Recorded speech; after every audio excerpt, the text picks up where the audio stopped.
Hello guys, welcome back to my channel. నాకు నిజంగానే సీతారామం అంటే చాలా ఇష్టం. కానీ లాస్ట్లో అలా రామును సీత కలవకపోవడం నాకు చాలా బాధ అనిపించింది.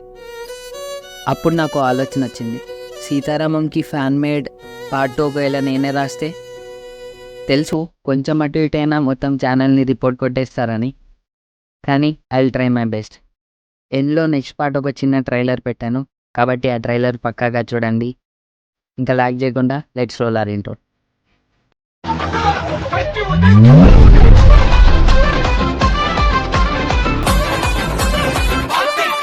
పార్ట్ 1 చూసిన ప్రతి ఒక్కరికి తెలిసే ఉంటుంది ఆపరేషన్ గిబ్రాల్టర్ గురించి.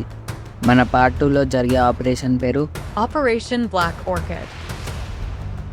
బేసికల్గా సీతారామం పార్ట్ 2 ఒక బ్యాక్ స్టోరీ ఏంటంటే, పాకిస్తాన్ నుంచి బంగ్లాదేశ్కి ఫ్రీడమ్ రావడానికి ఇండియా చాలా హెల్ప్ చేసింది. The day when Indian armed forces brought the Pakistani army to its knees. Pakistan's armed forces laid down their arms at a surrender ceremony in Dhaka before the joint command of the Indian Armed Forces and Bangladesh's Mukti Bahini, also known as the Bangladeshi Forces. India gave people of Bangladesh their independence. Pakistan lost half of its country. A new nation was born, Bangladesh. Now as the Pakistani armed forces have surrendered in Bangladesh and Bangladesh is free, it is pointless in our view to continue the present conflict. అలాంటి టైంలో పాకిస్తాన్ అయితే పక్కా సైలెంట్గా ఉండదు కదా.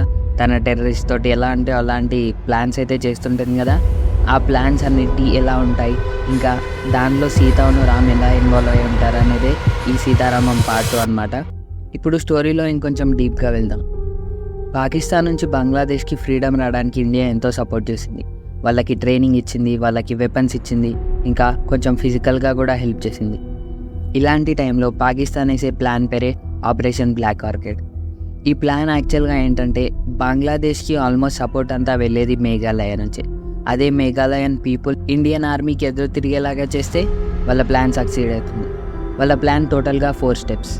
First మేఘాలయలో ఉన్న sleeper సెల్స్ని active చేసి అక్కడ rumour spread చేయడం స్టార్ట్ చేయాలి.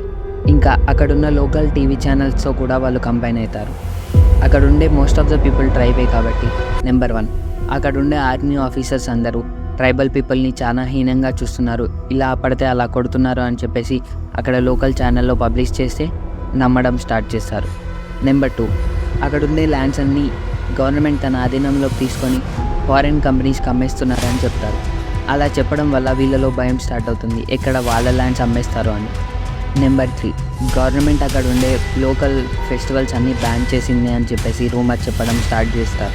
నెంబర్ 4 ప్రతి ఒక్క ఇంటి నుంచి ఒక ఆర్మీ ఆఫీసర్ని ఇవ్వాలని చెప్పడం స్టార్ట్ చేస్తారు.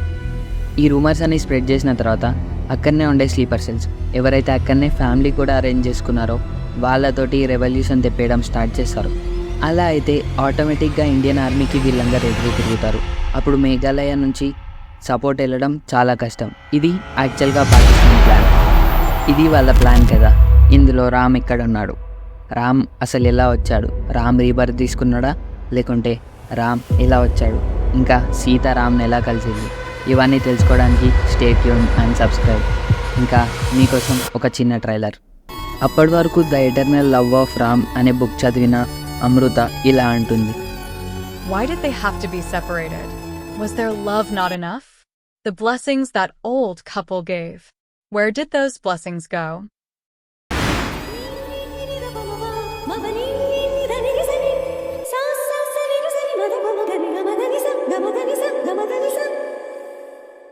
మధ్యలో ఈ భరతనాట్యం బీజిఎం ఎందుకు వచ్చింది?